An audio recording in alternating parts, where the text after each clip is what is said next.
Biryani. Hello, আমাকে তো তোমরা অনেকে চেনোই। আমি তোমাদের অ্যামেজিং আমন। আর যারা চেনো না তারাও একদিন ঠিকই চিনে যাবে।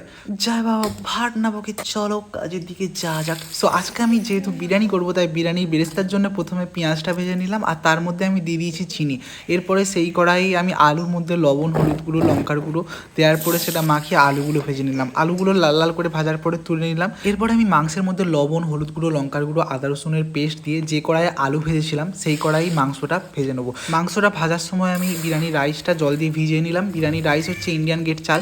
আর এদিকে দেখো মাংসটা আমার ভাজা হয়ে গেছে। মাংসটা ভাজা হয়ে যাওয়ার পরে মাংসটা তুলে নিয়ে সেই কড়াতেই আমি দিয়ে দিয়েছি পেঁয়াজ, আদা রসুনের পেস্ট, আর মশলা হিসাবে এখন দিয়েছি লঙ্কার গুঁড়ো, জিরে আর গোলমরিচের গুঁড়ো। তারপরে একটা টমেটো কুচিয়ে দিয়ে দিলাম। আর এর মধ্যে কিন্তু মশলা হিসাবে ধনে গুঁড়োটা বাদ যাচ্ছে, কিন্তু ধনে গুঁড়ো বাদ দিলে হবে না, মাংসে অনেক ইম্পর্টেন্ট, তারও ব্যবস্থা আছে। দেখে নাও, এলাচ, লবঙ্গ, জায়ফল, জয়িত্রী, সাজিরে, কাবাব চিনি এবং দারচিনি, এটা আমি বিরিয়ানির মশলা হিসাবে ব্যবহার করেছি, এটা পেস্ট করে নিয়েছি।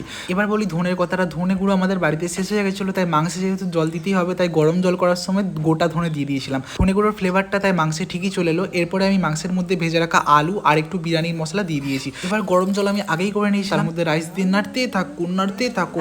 তার মধ্যে দিয়ে দিয়েছি 2 চামচ লবণ। সো বিরিয়ানি রাইসও ওদিকে আমার হয়ে গেছে, আর এদিকে মাংসটাও কষে নিলাম আর একটু। এবার রাইসটা তুলে নেওয়ার পালা। রাইসটা তুলে নিয়ে বিরিয়ানির জন্য যে কাজু, সেই কাজুটা কুচিয়ে নেওয়া হলো। এবার নিয়ে নিয়েছি আমি একটা হাঁড়ির তলায় দিয়েছি ঘি দিয়ে ব্রাশ করার পরে দিলাম রাইস দেওয়ার পরে বিরিয়ানির মশলাটা দিলাম।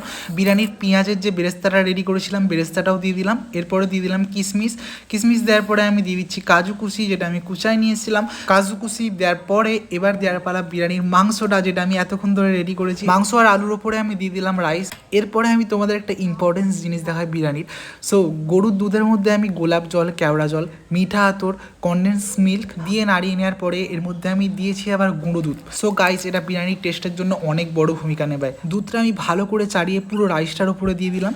তারপরে পেঁয়াজের বেরেস্তাটা ওপর থেকে সাজিয়ে দেওয়ার পরে দিয়ে দিলাম আবার কাজু কুচি দেওয়ার পরে আমি দিয়ে দিচ্ছি বিরিয়ানির মশলা, যেটা গুঁড়ো করে নিয়েছিলাম মিক্সারে। সো এরপরে আমি দিয়ে দিচ্ছি সুরভি ঘি কিন্তু বিরিয়ানিতে অনেক ইম্পর্টেন্ট। একটা 50 গ্রামের দেওয়ার পরেও আরেকটু এক্সট্রাও দিয়েছি। লাস্টে আমি বিরিয়ানির রং দিয়ে সাজিয়ে দিলাম। এবার এটা স্টিম করে নেওয়ার পালা। স্টিমটা যাতে ভালো হয় তাই আমি এখানে আটা মাখছি। আর আটা মাখতে এসে গাইস আমি অনেক হাসাহাসি করছিলাম, কারণ আমার বাড়িতে একটা জেঠিমা এসেছে।